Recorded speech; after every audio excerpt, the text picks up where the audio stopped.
I yell at superintendents and other administrators all the time. It's like we need to give teachers the opportunity to be open, to try different things, to experiment, to iterate, to say, hey, I tried this for a week and it didn't work. This is what I learned from it. Now I'm going to try it this way, right?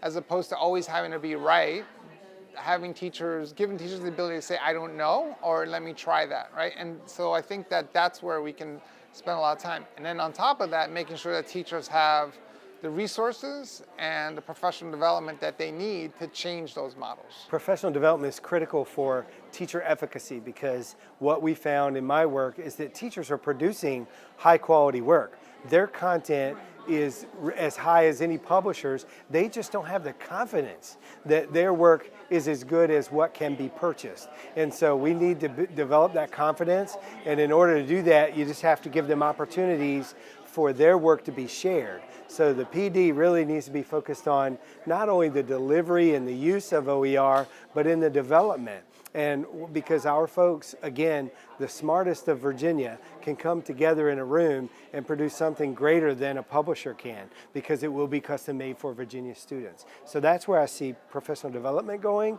And then obviously time. There has to be time for teachers to be able to develop and use and find how they're going to insert it into their pedagogy. And that just takes time, which is one of the most precious commodities a teacher owns.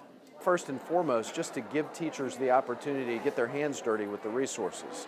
I find more often than not that educators, if you just give them the time to explore and be creative, and you give them the encouragement to do that, the freedom to explore and to fail and to try, that really they come up with amazing solutions all on their own. So I think it's really just exposing them to the different solutions that are out there, giving them some hands-on experiences to be able to just play. The same thing we ask them to do with our students. One of the things that we wanted to do first is because some of these free resources do require single sign-on, being able to gain access, we've created a dashboard in Chesterfield where we can hub all of these free resources in one place side by side with paid resources, because paid resources aren't going away either. With this dashboard, we've been able to hub all of our resources in one place. And so really, we have tech integrators that work in all of our buildings.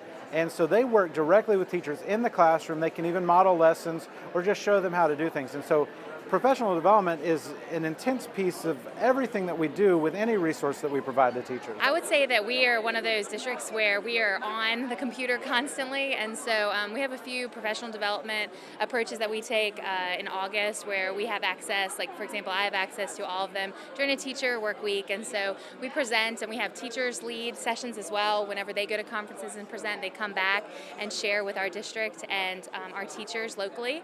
And then we also, during the year, have a number of different early release days and things of that nature. And of course, we share on a regular basis through email and different classroom tools like Twitter.